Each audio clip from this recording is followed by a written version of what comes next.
Toldies, Mandath, Erazim, these are the inner lands, the lands whose sentinels upon their borders do not behold the sea. Beyond them to the east there lies a desert, forever untroubled by man. All yellow it is, and spotted with shadows of stone, and death is in it, like a leopard lying in the sun. To the south they are bounded by magic, to the west by a mountain, and to the north by the voice and anger of the polar wind. Like a great wall is the mountain to the west. It comes up out of the distance and goes down into the distance again, and it is named Poltarnees, beholder of ocean. To the northward, red rocks, smooth and bare of soil, and without any speck of moss or herbage, slope up to the very lips of the polar wind, and there is nothing else there but the noise of his anger. Very peaceful are the inner lands, and very fair are their cities, and there is no war among them, but quiet and ease. And they have no enemy but age, for thirst and fever lie sunning themselves out in the mid-desert, and never crawl into the inner lands. And the ghouls and ghosts, whose highway is the night, are kept in the south by the boundary of magic. And very small are all their pleasant cities, and all men are known to one another therein, and bless one another by name as they meet in the streets. And they have a broad green way in every city that comes in out of some vale or wood or downland, and wanders in and out about the city, between the houses and across the streets, and the people walk along it never at all, but every year at her appointed time spring walks along it from the flowery lands, causing the anemone to bloom on the green way, and all the early joys of hidden woods, or deep secluded vales, or triumphant downlands, whose heads lift up so proudly, far off, aloof from cities. Sometimes wagoners or shepherds walk along this way, they that have come into the city from over cloudy ridges, and the townsmen hinder them not. For there is a tread that troubleth the grass, and a tread that troubleth it not, and each man in his own heart knoweth which tread he hath. And in the sunlit spaces of the weald, and in the wold's dark places, afar from the music of cities, and from the dance of the city afar, they make there the music of the country places, and dance the country dance. Amiable, near, and friendly appears to these men the sun, as he is genial to them and tends their younger vines. So they are kind to the little woodland things, and any rumor of the fairies or old legend. And when the light of some little distant city makes a slight flush upon the edge of the sky, and the happy golden windows of the homesteads stare gleaming into the dark, then the old and holy figure of romance, cloaked even to the face, comes down out of hilly woodlands, and bids dark shadows to rise and dance, and sends the forest creatures forth to prowl, and lights in a moment in her bower of grass the little glowworm's lamp, and brings a hush down over the grey lands, and out of it rises faintly on far off hills the voice of a lute. There are not in the world lands more prosperous and happy than Toldies, Mandath, Erazim. From these three little kingdoms that are named the inner lands, the young men stole constantly away. One by one they went, and no one knew why they went, save that they had a longing to behold the sea. Of this longing they spoke little, but a young man would become silent for a few days, and then, one morning very early, he would slip away and slowly climb Poltarnees' difficult slope, and having attained the top, pass over and never return. A few stayed behind in the inner lands and became old men, but none that had ever climbed the Poltarnees from the very earliest times had ever come back again. Many had gone up Poltarnees, sworn to return. Once a king sent all his courtiers one by one to report the mystery to him, and then went himself. None ever returned. Now it was the wont of the folk of the inner lands to worship rumors and legends of the sea, and all that their prophets discovered of the sea was writ in a sacred book, and with deep devotion on days of festival or morning read in the temples by the priests. Now all their temples lay open to the west, resting upon pillars, that the breeze from the sea might enter them. And they lay open on the pillars to the east, that the breezes of the sea might not be hindered, but pass onward wherever the sea lists. And this is the legend that they had of the sea, whom none in the inner lands had ever beholden. They say that the sea is a river heading towards Hercules, and they say that he touches against the edge of the world, and that Poltarnees looks upon him. They say that all the worlds of heaven go bobbing on this river and are swept down with the stream, and that infinity is thick and furry with forests, through which the river in his course sweeps on with all the worlds of heaven. Among the colossal trunks of those dark trees, the smallest found of whose branches are many nights, there walk the gods. And whenever its thirst, glowing in space like a great sun, comes upon the beast, the tiger of the gods creeps down to the river to drink, and the tiger of the gods drinks his fill loudly, whelming whirls the while, and the level of the river sinks between its banks ere the beasts. Thirst is quenched and ceases to glow like a sun, and many worlds thereby are heaped up dry and stranded, and the gods walk not among them evermore, because they are hard to their feet. These are the worlds that have no destiny, whose people know no god, and the river sweeps onwards ever. And the name of the river is Oreathon, but men call it Ocean. This is the lower face of the inner lands, and there is a higher face which is not told to all. According to the higher face of the inner lands, the river Oreathon sweeps on through the forests of infinity, and all at once falls roaring over an edge, whence time has long ago recalled his hours to fight in his war with the gods, and falls unlit by the flash of nights and days, with his flood unmeasured by miles, into the deeps of nothing. Now as the centuries went by, and the one way by which a man could climb Poltarnees became worn with feet, more and more men surmounted it, not to return. And still they knew not in the inner lands upon what mystery Poltarnees looked, for on a still day and windless, while men walked happily about their beautiful streets or tended flocks in the country, suddenly the west wind would bestir himself and come in from the sea, and he would come cloaked and grey and mournful, and carry to someone the hungry cry of the sea calling out for bones of men. And he that heard it would move restlessly for some hours, and at last would rise suddenly, irresistibly up, setting his face to the Poltarnees, and would say, as is the custom of those lands when men part briefly, "Till a man's heart remembereth," which means farewell for a while.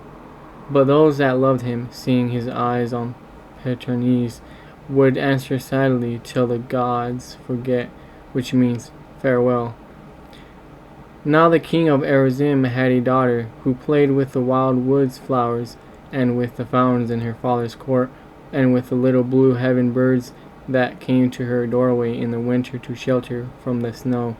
And she was more beautiful than the wild wood flowers, or than all the fountains in her father's court, or than the blue heaven birds in their full winter plumage when they shelter from the snow. The old wise kings of Mondath and of Toldi saw her once as she went lightly down the little paths of her garden, and, turning their gaze into the mists of thought, pondered the destiny of their inner lands. And they watched her closely by the stately flowers, and standing alone in the sunlight, and passing and repassing the strutting purple birds that the king's followers had brought from Asagehan. When she was of the age of 15 years, the king of Mondath called a council of kings, and there met with him the kings of Toldes and Arizim. And the king of Mondath in his council said, "The call of the unappeased and hungry sea," and at the word sea the three kings bowed their heads, "lures every year out of our happy kingdoms more and more of our men, and so we know not the mystery of the sea, and no devised oath has brought one man back Now thy daughter Erizim is lovelier than the sunlight, and lovelier than those stately flowers of thine that stand so tall in her garden, and hath more grace and beauty than those strange birds that the venturous fowlers bring in creaking wagons out of Asagion, whose feathers are alternate purple and white. Now he that shall love thy daughter Helnaric, whoever he shall be, is a man to climb Poltarnees and return, as none hath ever before, and tell us upon what Poltarnees looks. For it may be that thy daughter is more beautiful than the sea. Then for his seat of counsel arose the king of Erizim. He said, I fear that thou hast spoken blasphemy against the sea, and I have a dread that ill will come of it. Indeed, I have not thought she was so fair. It is such a short while ago that she was quite a small child, with her hair still unkept and not yet attired in the manner of princesses. And she would go up into the wild woods unattended, and come back with her robes unseemly and all torn, and would not take reproof with humble spirit, but made grimaces even in my marble court, all set about with fountains. Then said the king of Toldes, let us watch more closely, and let us see the princess Hilnaric in the season of the orchard bloom, when the great birds go by that know the sea, to rest in our inland places, and if she be more beautiful than the sunrise over our folded kingdoms when all the orchards bloom, it may be that she is more beautiful than the sea. And the king of Erizim said, I fear this is terrible blasphemy, yet I will do as you have decided in council. And the season of the orchard bloom appeared. One night the king of Erizim called his daughter forth onto his outer balcony of marble, and the moon was rising huge and round and wholly over dark woods, and all the fountains were singing to the night, and the moon touched the marble palace gables, and they glowed in the land, and the moon touched the heads of all the fountains, and the gray columns broke into fairy lights, and the moon left the dark ways of the forest, and lit the whole white palace and its fountains, and shone on the forehead of the princess. And the palace of Erizim glowed afar, and the fountains became columns of gleaming jewels and song. And the moon made a music at his rising, but it fell a little short of mortal years, and Helnaric stood there wandering, clad in white, with the moonlight shining on her forehead, and watching her from the shadows. Always on the terrace stood the kings of Mondath and Toldes. They said, she is more beautiful than the moonrise. And on another day the king of Erizim bade his daughter forth at dawn, and they stood again upon the balcony. And the sun came up over a world of orchards, and the sea mist went back over Poltarnees to the sea. Little wild voices across in all the thickets, the voices of the fountains began to die, and the song arose in all the marble temples of the birds that are sacred to the sea. And Helnak stood there, still glowing with dreams of heaven. She is more beautiful, said the kings, than morning. Yet one more trial they made of Helnaric's beauty, for they watched her on the terraces at sunset ere yet the petals of the orchards had fallen, and all along the edges of the neighboring woods the rhododendron was blooming with the azalea, and the sun went down under the craggy Poltarnees, and the sea mist poured over his summit inland, and the marble temples stood up clear in the evening, but films of twilight were drawn between the mountain and the city. Then from the temple ledges and heaves of palaces the bat fell headlong downwards, then spread their wings and floated up and down through the darkening waves. Lights came blinking out in golden windows. Men cloaked themselves against the gray sea mist. The sound of small songs arose, and the face of Helnaric became a resting place for mysteries and dreams. Then all these things, said the kings, she is more lovely, but who can say whether she is lovelier than the sea? Prone in a rhododendron thicket at the edge of a palace lawns a hunter, and waited since the sun went down. Near to him was a deep pool where the hyacinths grew, and strange flowers floated upon it with broad leaves, and there the great bull gariaches came down to drink by starlight, and waiting there for the gariaches to come. He saw the white form of the princess leaning on her balcony. Before the stars shone out or the bowls came down to drink, he left his lurking place and moved closer to the palace to see more nearly the princess. The palace lawns were full of untrodden dew, and everything was still when he came across them, holding his great spear. In the farthest corner of the terraces, the three old kings were discussing the beauty of Helnarek and the destiny of the inner lands. Moving lightly, with a hunter's tread, the watcher by the pool came very near, even in the still evening, before the princess saw him. When he saw her closely, he exclaimed suddenly, "She must be more beautiful than the sea." When the princess turned and saw his garb and his great spear, she knew that he was a hunter of Garyaches. When the three kings heard the young man exclaim, they said softly to one another, "This must be the man." Then they revealed themselves to him, and spoke to him to try him. They said, "Sir, you have spoken blasphemy against the sea." And the young man muttered, "She is more beautiful than the sea." And the king said, "We are older than you and wiser, and know that nothing is more beautiful than the sea." And the young man took off the gear of his head, and became downcast, and knew that he spake with kings. Yet he answered, "By the spear, she is more beautiful than the sea." And all the while the princess stared at him, knowing him to be a hunter of Garyaches. Then the king of Arazim said to the watcher by the pool, "If thou wilt go up Poltarnees and come back as none have come, and report to us what lure or magic is in the sea, we will pardon thy blasphemy, and thou shalt have the princess to wife, and sit among the council of the kings." And gladly thereunto the young man consented, and the princess spoke to him, and asked him his name. And he told her that his name was Athalvik, and great joy arose in him at the sound of her voice. And to the three kings he promised to set out on the third day to scale the slope of Poltarnees, and to return again, and this was the oath by which they bound him to return. "I swear by the sea that bears the worlds away, by the river of Arathon, which men call ocean, and by the gods and the tiger, and by the doom of the worlds, and I will return again to the inner lands, having beheld the sea." And that oath he swore with solemnity that very night in one of the temples of the sea. But the three kings trusted more to the beauty of Helnarek even than to the power of the oath. The next day Athalvik came to the palace of Arazim with the morning over the fields to the east and out of the country of Toldes. And Helnarek came out along her balcony and met him on the terraces. And she asked him if he had ever slain a garroch. And he said that he had slain 3, and then he told her how he had killed his first down by the pool in the wood.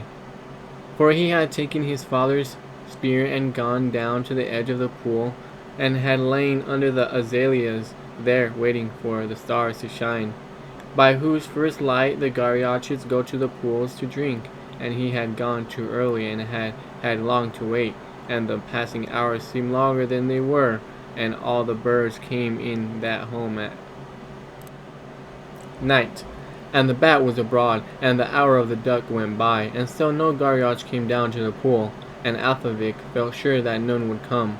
And just as this grew to a certainty in his mind, the thicket parted noiselessly, and a huge bull Garyoch stood facing him on the edge of the water, and his great horns slipped out sideways from his head, and at the ends curved upwards, and were 4 strides in width from tip to tip.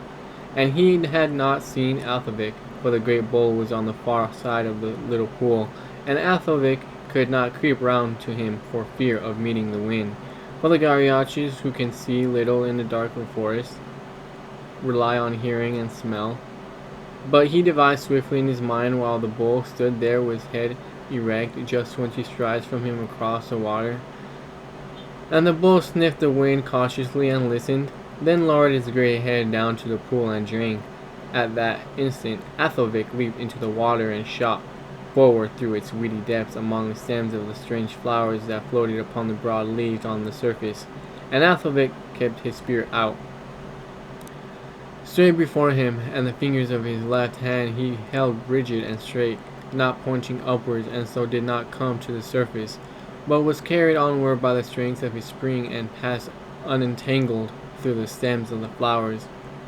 When Athelvik jumped into the water, the bull must have thrown his head up, startled at the splash. Then he would have listened and sniffed the air, and neither hearing nor scenting any danger, he must have remained rigid for some moments, for it was in that attitude that Athelvik found him as he emerged breathless at his feet, and, striking at once, Athelvik drove the spear into his throat before the head and the terrible horns came down. But Athelvik had clung to one of the great horns, and had been carried at terrible speed through the rhododendron bushes until the Garyach fell, but rose at once again, and died standing up, still struggling, drowned in its own blood. But to Helnarek listening, it was as though one of the heroes of old time had come back again in the full glory of his legendary youth, and long time they went up and down. The Terraces saying those things which were said before and since, and which lips shall yet be made to say again, and above them stood Poltarnees, beholding the sea. And the day came when Athelvik should go, and Helnarek said to him, "Well, you now indeed most surely come back again, having just looked over the summit of Poltarnees." Athelvik answered, "I will indeed come back, for thy voice is more beautiful than the hymn of the priests when they chant and praise the sea, and though many tributary seas ran down into Oreathon, and he and all the others poured their beauty into one pool below me, yet would I return swearing that thou wert fairer than they." And Helnarek answered, "The wisdom of my heart tells me, or old knowledge or prophecy, or some strange lore, that I shall never hear thy voice again, and for this I give thee my forgiveness." But he, repeating the oath that he had sworn, set out, looking often backwards, until the slope became too steep and his face was set to the rock. It was in the morning that he started, and then climbed all the day with little rest, where every foothold was smooth with many feet. Before he reached the top, the sun disappeared from him, and darker grew the inner lands. Then he pushed on so as to see before dark whatever thing Poltarnees had to show. The dusk was deep over the inner lands, and the light of the cities twinkled through the sea mist when he came to Poltarnees' summit. And the sun before him was not yet gone from the sky. And there below him was the old wrinkled sea, smiling and murmuring song, and he nursed little ships with gleaming sails, and in his hands were old regretted wrecks, and the masts all studded over with golden nails that he had rent in anger out of beautiful galleons. And the glory of the sun was among the surges as they brought driftwood out of isles of spice, tossing their golden heads. And the great currents crept away to the south like companionless serpents that love something afar with a restless, deadly love. And the whole plain of water glittering with late sunlight, and the surges and the currents and the white sails of ships were all together like the face of a strange new god that has looked a man for the first time in the eyes at the moment of his death. And Athelvik, looking on the wonderful sea, knew why it was that the dead never return, for there is something that the dead feel and know, and the living would never understand, even though the dead should come and speak to them about it.